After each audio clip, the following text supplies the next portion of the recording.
If Eastwood's Western heroes are known for anything, it's that they're as often as mysterious as they are deadly. His character's introduction in the classic 1973 Western High Plains Drifter is no different. The scene is a mix of ominous rising tension and character development as Eastwood's stranger rides into the besieged town of Lagos and decides it's time for a shave. As a shaky-handed barber brings a wobbly razor to the drifter's face, he is confronted by three tough guys looking to start some. The stranger isn't about to let this intimidation slide as he ruthlessly and coldly shoots the three men, all from under his barber's frock. The rising drone and barber's terrified reaction to the three men create a sense of dread and tension that is immediately subverted by Eastwood's ruthless gunplay. A great intro for a bloody western.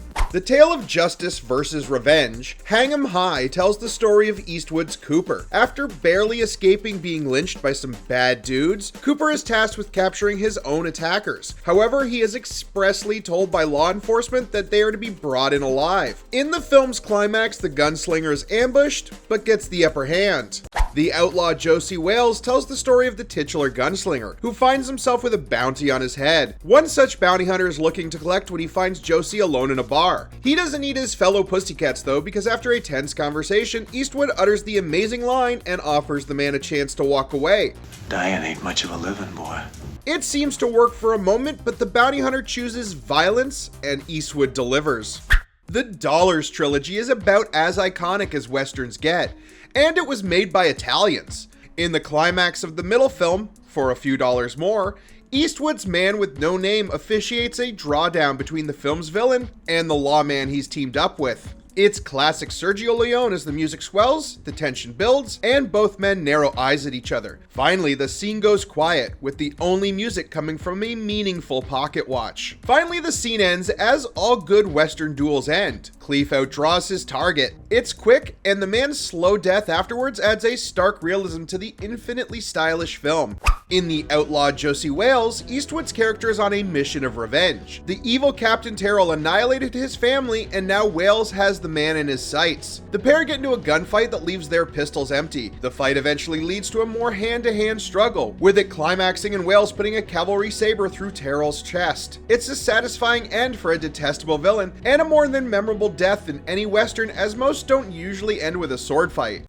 Unforgiven is memorable for a lot. It's both an anti-violence film filled to the brim with horrible violence. It's a subversion of the Western genre that sets the tone for most Westerns made after. Most of all though, it's remembered for its shocking and very un-Western-like ending. When Eastwood's William Money ambushes a posse of men in a bar, he is looking for revenge for the death of his friend. He starts the confrontation by shotgunning bartender and henchman Skinny. It's sudden, violent, and shows that Money has no problem gunning down someone unarmed. It's also a taste of the ensuing gun battle, which leaves Money the last man standing. But we'll come back to that. There's a bit of a theme when it comes to most of Eastwood's Western heroes. They are men of few words and hard stares, riding into an unknown town and stirring things up. The 1985 film Pale Rider is no different. Eastwood plays Preacher, the mysterious gunslinger who arrives in the midst of tensions between a mining baron and his workers. Tensions rise throughout the film until things come to a climax with the kind of gunfight you would expect. However, this one is yet again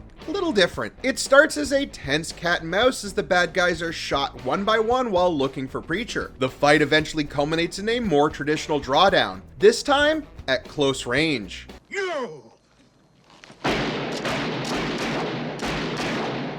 Back to Sergio Leone's iconic Dollars Trilogy. In the first film, A Fistful of Dollars, we are introduced to the man with no name. And what an introduction. Riding into a small and desolate Mexican town, the mysterious gunslinger finds it divided between the local law and a criminal gang. The gunslinger is mostly silent as he enters town, carefully observing everyone. He seems like a ticking bomb, and the explosion comes after the gang members mess with his mule. On his way to demand an apology from them, he passes a local undertaker.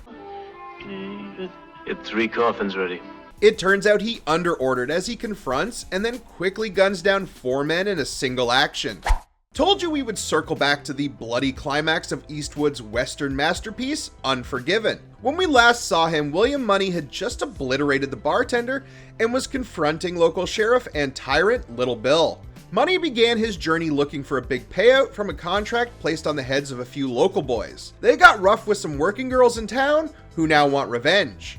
Sheriff Bill doesn't like the idea of contract killers coming into his town, so he ruthlessly deters them at every step. In any other movie, he would be the hero, but Unforgiven subverts the Western tropes at every turn. After a sudden and violent shootout, Money stands over the mortally wounded Little Bill. He laments that he was building a house and that he doesn't deserve to die this way.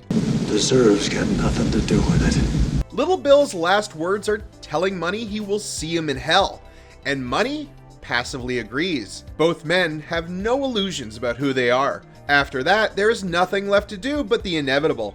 Quentin Tarantino calls The Good, the Bad, and the Ugly the best directed film ever made. It's high praise, and he just might be right, because this Western epic is loaded with some of the most beautiful shots, stunning camera work, and amazing moments in the entirety of film history. Without belaboring the point, the movie is a masterpiece. A masterpiece also needs a hell of an ending, and we get the most iconic standoff in Western history. Three men from different backgrounds now find themselves standing over a fortune of gold. The only thing in their way is each other. Loyalties are divided as Tuco, Blondie, and Angel Eyes all have very good reasons to want each other dead. There is only one problem. Who's gonna shoot who? A deadly game of poker plays out as the three men eyeball each other, and Ennio Morricone's genre-defining score builds in tension until...